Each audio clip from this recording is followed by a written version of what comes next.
Você já parou para pensar que os motivos que mais levam a conflitos armados entre países será por domínio econômico, países ricos que querem dominar a economia de outros mais fracos? Ou será questões religiosas? O pecado entrou no mundo pelo homem por um momento de descrença e desobediência a Deus por Adão e Eva. Satanás induziu a mulher para comer e dar ao seu marido do fruto proibido. E está aqui a primeira luta religiosa que se tem conhecimento. Já aconteceram muitas guerras entre povos e nações por diversos motivos. Porém, as guerras mais sangrentas e que deixaram marcas profundas na humanidade foram os conflitos de crença e fé em aquele e aquilo que convém. Atualmente, a humanidade está dividida em algumas categorias de crenças, mas a mais que dividem as crenças são os cristãos e os anticristãos. Essa diversificação de entendimento que leva a alguns caminhos diversos e até o ódio. No momento, tem alguns países com muita intolerância contra outros que professam a fé, diferentes das que adotaram. Dentre esses países, vamos destacar alguns que, por suas localizações, tradições e até pela sua história, mantêm esse ódio contra os cristãos. A China mantém uma certa liberdade de cultos, porém muito restrita, onde são empregadas sanções severas do governo contra os cristãos, com relatos de invasão de igrejas, com agressões físicas e até prisões, sem nenhuma divulgação para a comunidade internacional. Os missionários estrangeiros são caçados e expulsos do país, com direito a uma maciça campanha de localização e expulsão desses missionários. Outro nome de país que foge do conhecimento de muitas pessoas é Uzbequistão, país localizado na Ásia Central.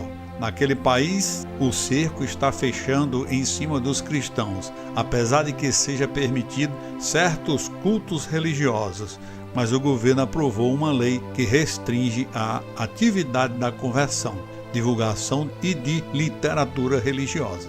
É proibido até comprar, vender e divulgar a Bíblia. Com poucas igrejas que são controladas pelo governo, acontecem muitas reuniões em lares. E quando é do conhecimento popular, vêm as visitas policiais com agressões, torturas e prisões. Na realidade, os cristãos de Uzbequistão são pressionados ao islamismo.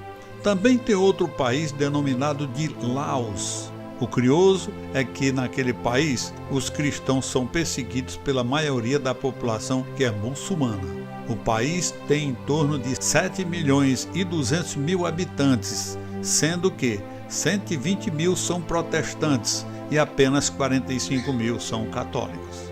Aquele país é um estado comunista, onde os governantes consideram os cristãos como inimigos do Estado, de qualquer denominação. Porém, as autoridades laosianas permitem alguns cultos a Deus, mas limita o número de igrejas e mantém uma severa vigilância aos seus líderes. Para dar continuação a essa lista, tem Afeganistão. Esse país é uma república islâmica, onde conta apenas com 0,01% de cristãos entre a sua população, um pouco mais de 42 milhões de habitantes, que representa um percentual de um pouco mais de 400 mil cristãos.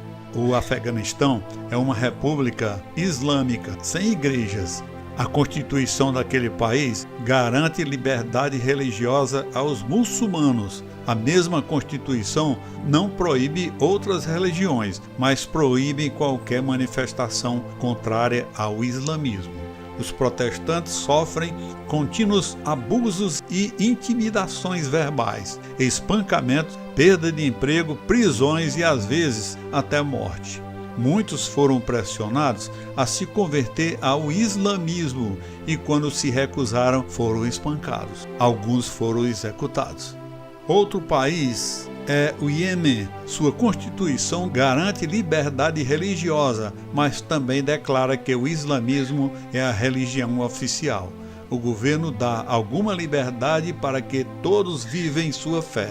Porém, os cidadãos não podem se converter ao cristianismo nem a outras religiões. Se qualquer cidadão daquele país renunciar ao islamismo e aderir a outra religião, são presos, julgados e inapelavelmente são condenados à morte.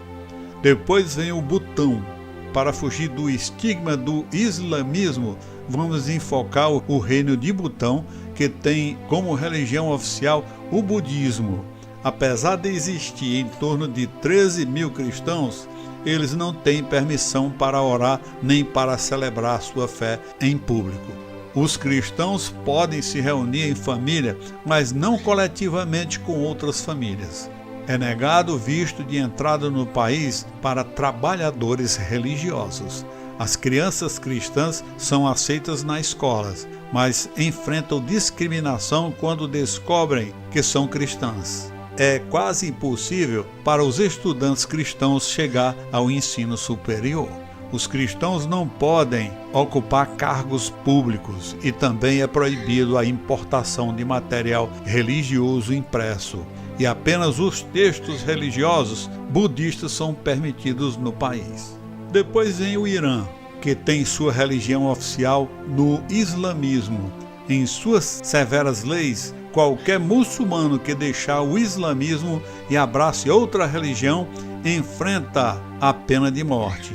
O culto de muitas igrejas é monitorado pela polícia secreta. Ali os cristãos são oprimidos pela sociedade e pressionados pelas autoridades. Ele tem dificuldade em encontrar e manter o emprego e são despedidos com facilidade quando se torna conhecido que são cristãos. Também tem a Arábia Saudita. A condição deplorável da liberdade religiosa naquele país é muito evidente.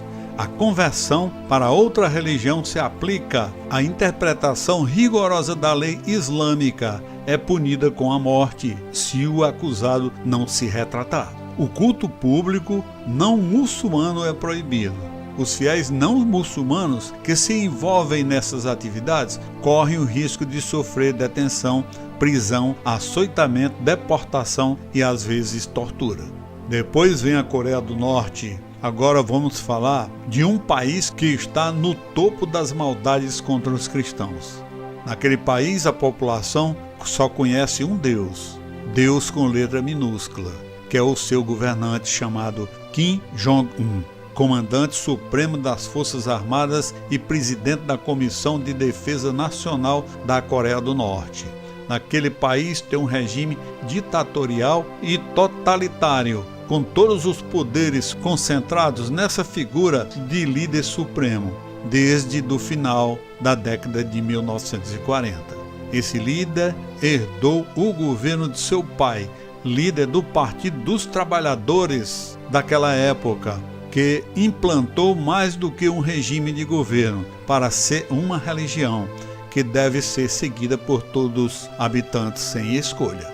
Na praça principal da capital do país, tem duas gigantescas estátuas dos dois, pai e filho, ditadores desde o final da Segunda Grande Guerra Mundial.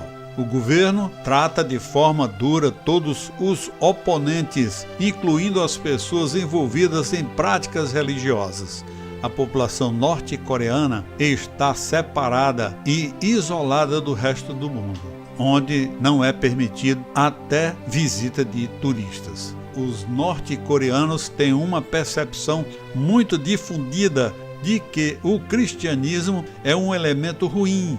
As autoridades norte-coreanas perseguem e matam brutalmente o povo de Deus. Os cristãos são espancados, presos, torturados ou mortos.